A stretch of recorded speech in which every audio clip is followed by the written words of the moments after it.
Good afternoon and welcome to the Mesa Chamber of Commerce Inside Business Podcast. My name is Sally Harrison. I'm the President and CEO of the Mesa Chamber of Commerce, and today we're in the University of Phoenix podcast studio. I've got a little introduction because we have kind of a really important subject today. As a national leader in integrated healthcare services, Encompass Health offers both facility-based and home-based patient care through its network of inpatient rehabilitation hospitals, home health agencies, and hospice agencies. With a national footprint that includes 134 hospitals, 245 home health locations, and 83 hospice locations in 37 states and Puerto Rico, the company is committed to delivering high-quality, cost-effective, integrated healthcare across the healthcare continuum. Encompass Health is ranked as one of the Fortune 100 best companies to work for. Congratulations on that. That's awesome. Here in Mesa, Encompass Health Rehabilitation Hospital of the East Valley is a 70-bed inpatient rehabilitation hospital that offers comprehensive inpatient services. Encompass Health East Valley is accredited by the Joint Commission and has disease-specific certifications for amputee, brain injury, Parkinson's disease, and stroke rehabilitation. Serving patients throughout the East Valley, the hospital is located at 5652 East Baseline Road, and you can learn more about them at encompasshealth.com/East Valley Rehab.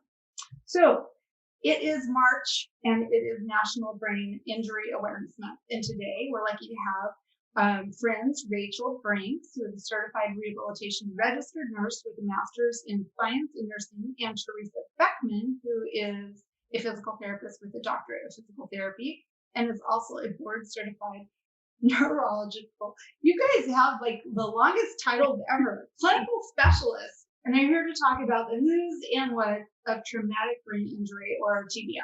So let's talk about that, ladies. Tell us what traumatic brain injury or a TBI, what is that?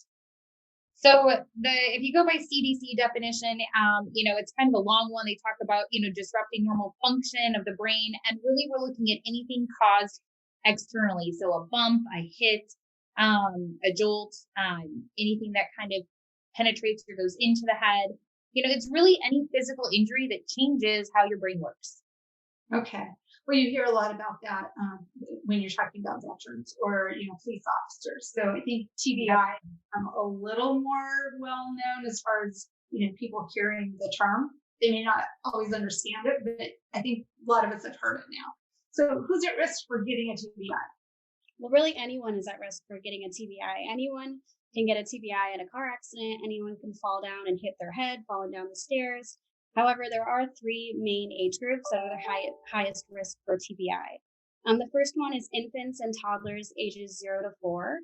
And this is the age when babies are at risk for rolling off the bed or falling off the couch onto the floor. And then as they get a little bit older, they start to walk and they can fall down and hit their head when they're walking. And unfortunately, this age group is also at risk for abusive head trauma, which is formerly known as shaken baby syndrome. This form of abuse occurs when somebody shakes a baby or hits a baby against a hard surface.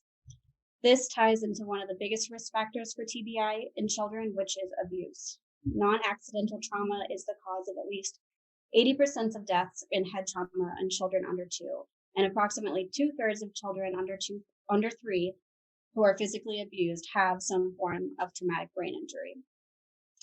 The second age group are adolescents and young adults ages 15 to 24. This age group is when we see teenagers. They start driving. And because their frontal lobes are not completely developed at this age, they're not making the greatest decisions. They're texting and driving. They're speeding. They're racing. They're not wearing their seatbelts. They're riding motorcycles and dirt bikes and four-wheelers. And they're getting into contact sports like football, wrestling, hockey. And all of these things put them at a huge risk for getting a TBI. Lastly, in this age group, like you mentioned earlier, it is associated with the military, combat, blast explosives, and firearms. And the last age group is older adults, ages 65 and above. And this is directly related to falling. As we age, our balance worsens, and many older adults develop orthostatic hypotension. When your blood pressure drops, when you sit up and stand up too quickly, It can make you dizzy, and you can even pass out, and you can fall and hit your head. Oh. Well, what can we do to decrease the risk of a TBI? So, and it varies with kind of the age group and the reason. So in our younger kids, it's really taking a lot of like child-proofing precautions, things like helmets, when we're, running the bikes and the scooters, that helps with kind of the accident and the fall part of it. Supervision is a big thing, especially when you look at, just kind of watching kids, how they're getting around the house, especially as they're getting mobile. I've got 3 young kids, including 2 toddlers. It's not always easy. So, that alone can feel like a full-time job. Sure. When you get into the abusive head trauma, the we said formerly known as shaken baby, that one's a little more complex because that one introduces a lot of social issues, as far as, sometimes it's a matter of, maybe do we need to increase our support network for parents and caregivers, so that when they have stressors, or other situations for like mental health, that they have access to resources to help decrease these kids as being kind of the outlet for that. And then, there's also the complicated situations that occur with abusive households, and finding, places for shelters for women to get out of abusive relationships is, unfortunately one of the higher statistics for that. Because a lot of times it's not even the primary parent. It's like it's a boyfriend or a girlfriend or somebody who's a caregiver, but not necessarily directly family. Okay. When you get into, oh yeah, go ahead. What? No, I'm just listening, learning. And then when you get into our young adults, a lot of it is still like kind of safety preventative stuff. It's wearing the seatbelt, it's wearing the helmets and things like that when you go out and do the contact sports. And I think sport safety and activity safety, and even when you talk about like military, I think we've made a lot of really great advancements in the equipment and the technology that we use to keep people safe. I think one of the things that I know a lot of personal people in my life are always surprised to learn is a lot of helmets for motorcycles and bicycles are only good for one impact. Mm-hmm. They're a lot like car seats that way. After one impact, one major incident, you need to get a new helmet, because the materials that are designed to kind of absorb the impact, and after they've absorbed one impact, they've done their job, so Sure. They need to be retired, and a new one needs to be used. I know a lot of people, like, oh, this helmet's got me through 3 accidents. It really probably shouldn't have. Each time it provides less and less protection. So, replacing helmets and things like that, making sure that they're in good condition. I know some of the sport helmets are designed to be multiple use. And so that's really kind of a manufacturer dependent thing. The other thing that really comes into play is really just, helping support our youth and our adults in having, good adults that they can talk to and relate to kind of help them avoid any kind of drug and alcohol use. Because a lot of the motor vehicle accidents and things like that happen have a high rate of drugs or other alcohol things being on board. And it's funny because you'll sometimes hear people talk about, oh, like, well, at least I was, like if you think like with drinking with our like younger 20 somethings, it's like, oh, I was drunk, so I was relaxed. But actually having the alcohol or the drugs on board makes your brain more vulnerable to injury and can actually make what may have been a mild injury much worse. Mm-hmm. So it's kind of like, oh no, actually that didn't help you. Right. And then in our 65 plus group, Rachel mentioned a lot about how balance and some other, normal aging changes can happen. And one of the things that really surprised me when I first started as a physical therapist, and Rachel, I don't know if you can say the same for nursing, is how many people thought that they just have to deal with the balance changes and some of that stuff as they age. Like, well, I'm getting older and this is just part of it and there's nothing I can do. And I'm like, no, actually there's a lot you can do. So it just really pulls at my physical therapy heartstrings. So what we know is that, as like the Nat King Cole song goes, kids from age 1 to 92 is, at all ages, we know that balance and strength training can really help people. Mm-hmm. And then, Rachel can maybe talk this more, but, the fancy word is polypharmacy. But when you get on a lot of different medications, and this includes natural supplements too, they can have interactions, and that can affect your balance and your dizziness and regular visits with either your pharmacist or your primary care doctor, someone who can help you look at these things on a regular basis and say, has my situation changed? Do I still need all of these? Right. Sometimes you'd be surprised that the answer is no, you can cut back. Or maybe we can change the timing so you're not getting so many different ones at once. Or, maybe you do need all of them at those times, but we can look at what symptoms you're having and then try to work on alternative ways to help you deal with them. So that way, even if you do have to have those symptoms, you're not necessarily left to fend with them on your own. Mm-hmm. Yeah, absolutely. There's so many medications that older adults are on that put them at a huge risk for falling, whether it's a blood pressure medication, a pain medication. Really, there's so many that are a quote fall risk medication. And when you have an older adult, maybe in their 70s or 80s, who take a handful of pills every single day, they're at a huge risk for falling, and they don't even know it. They think they're perfectly fine. As you said, I'm getting older. There's not a whole lot I can do about it. It's just the way it is. That's not true. There's a lot you can do to prevent a fall as you're getting older. Right. Yeah, I'm sure a lot of people think it's just a supplement. It's not going to, play into the other drugs or, prescription drugs that you're on, but it all does play a part, I'm sure. Talk about what the most common type of a TBI is. So TBIs can be broken down into 3 different categories: mild, moderate, and severe. And the most common type of TBI are mild TBIs, which is good. In fact, 75% of TBIs that occur each year in the US are considered to be mild TBIs. A mild TBI can have either a brief or no loss of consciousness, and its presentation can demonstrate with vomiting, lethargy, dizziness, inability to recall what just happened.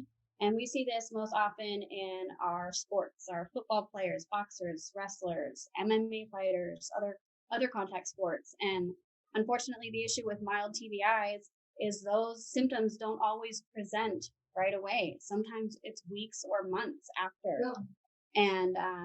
And that's what makes it very difficult to diagnose a mild TBI, is because you either overlook it as something else or it's misdiagnosed, and you never know that you have a mild TBI. Interesting. So talk about then the flip side of concussion. What does that look like? So this is kind of a trick question because a concussion is actually a type of mild TBI. Mm-hmm. And so I think recognizing that, one of the things that, when we educate people is, well, it's a concussion. So I think in some ways, when we talk about TBIs, it's a very personal diagnosis because it can feel like your brain is very personal. And so I think sometimes when we say concussion, it's almost getting brushed under the rug a little bit. Mm-hmm. And it's used to kind of downplay, what can be a very serious issue still. Because when we talk about it as a mild TBI, just like what we talked about earlier, it's still a traumatic cause. And it's metabolic rather than physical damage. And what I mean by that is our bodies have like chemical and electrical signals. And so concussions are oftentimes harder to diagnose because there aren't physical things to see. But you're still getting changes because the brain has changed the way it's communicating, even though there's nothing physical that's changed. And they can still have the same symptoms as the mild TBI that you talked about. It can affect your sleep. It can make you feel dizzy or off balance. Sometimes it might just be like if you're already prone to being car sick, like your car sickness suddenly increases, but you don't really know why. Or if you're already prone to migraines, all of a sudden your migraines have this uptick, but you can't really point your finger to what happened. And they can go away in a day or hours, but they can also last weeks or months, just like other mild TBIs. So I think this is one of those things where it was kind of a trick question because really it's just a subtype. It's just a subtype of a mild TBI. And so I think, but we say concussion and then it's kind of like, oh, well, that's not a big deal, but it really can be. Sure. Well, what are some common myths about concussion? I think there's 3 that are kind of like my top 3 myths. People will say, well, it wasn't a concussion because I didn't pass out. I didn't lose consciousness. but that's actually not required. You can have a concussion and be alert and awake the whole time. The other one is, especially in our setting, we get people after they've been to a major hospital in most cases, and they'll tell me, well, all of my scans were normal. There were no changes on my MRI or my CT scan. And that's also another myth. You don't have to have changes on the scan. The scans can be negative, but like we talked about earlier, it's not a physical change. It's the change at the level of like a cellular structure. So it wouldn't show on those scans. And then the third one is just that if it's a concussion, then it'll go away in a couple of days. And that's not always the case. A lot of times, like she said, you don't realize it right away. And it's like, you'll be doing something leisurely and, you're out doing, weekend softball and you're having fun and you're relaxed and you don't really notice it. And then it's not until you go back to work on Monday and all of a sudden you're in the office or you're at work and it's, the busy time when all the customers are coming in and all of a sudden you just feel like things are getting jumbled. And for whatever reason, you just feel off that day. And so it's not until you have a lot of stressors and demands on your brain at the same time that you really start to notice that something is off. Okay. Interesting. I know some people have like my son fell and got a concussion and he was very nauseous. It seems like that's probably, I don't know, the one I hear most, that and you get tired and not let people fall asleep. Yes. Yeah. I think, the not falling asleep thing or not letting them sleep right away is because you want to monitor them. But once you're at the initial phase, actually rest is one of the best things to make sure your brain is getting time to heal. So, once you've sought your medical help and they've kind of cleared you through like the initial phase of it, rest actually becomes a very important factor in recovery from all brain injuries. Yes. Good to know. So how do you treat a TBI? Well, treatment of a TBI depends on the individual, and it also depends on the severity of the brain injury. Like Teresa said, rest and slow resumption of normal activities, as long as those symptoms are not reoccurring, is the best treatment. Treatment should be symptom-based, including treating any sleep disturbances, headaches, fatigue, dizziness, sensory sensitivity, nausea, vomiting. Those are all great to treat for mild TBIs. And also for moderate to severe TBIs, inpatient rehabilitation, like we do here at Encompass, is most beneficial. And that includes physical therapy, occupational therapy, and speech therapy. Treatment should be symptom focused based off careful diagnosis. It should emphasize both functional resolution and compensatory strategies. And it should provide an optimistic outlook and clear path for patient to improve. The overall goal of treating a TBI is getting the person back to the highest and safest level of independence possible. Got it. How long does the TBI last? I'm sure it varies. Yeah, as I say, that's another it depends question. So a lot of times if your concussions and your mild TBIs, you will see them clear and most people can return to everything they were doing before, with maybe only minor things that they have to monitor or watch out for. For people in the moderate or severe injury types, I think that's where you look at, this really does become a lifelong game of routine and management, depending on where they are. Because with, moderate and even with severe, depending on where in the brain they were affected, they can sometimes still move and walk around and even talk semi-normally, and you wouldn't maybe pick up on it right away, and so in that case, I think that's probably almost the hardest situation. If you have somebody who maybe appears very normal on the outside, despite the fact that their brain really has been affected in a way that prevents them from communicating normally or having normal social interactions, I think that's probably the highest risk group. And so then it really becomes a game of patterning your day and being on a routine and being on a schedule. And then even in a case where the TBI, can have impacts similar to stroke, where you start to lose function in a limb or an arm or not speak well, at that point in time, you're looking at, how do you set up with your support team? A lot of times that's the family or a spouse, ways to support this person so they can still kind of function on a daily basis. So It's lifelong. And then with good management, you can get into routines that takes care of a lot of things, but it's still a lot of support. Yeah, absolutely. All right. Well, talk about things that make it TBI difficult to diagnose and treat. Well, like Teresa said, one of the most difficult things about treating someone with a TBI is a lot of times you have no idea that a person has a TBI. 5.3 million Americans are currently disabled with a TBI in the United States. And a majority of those people are not hospitalized or institutionalized. They're walking around alongside us every single day, and they look just like you and I do, but their brains are functioning completely differently.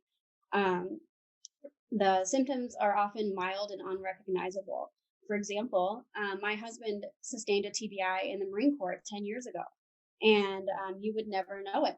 He looks and acts perfectly fine. He can hold a perfect conversation. No one would ever know that his brain functions a little bit differently than everybody else's. But he can tell, and these people that are close to him can tell that he struggles with short-term memory, problem solving, multitasking is very difficult for him.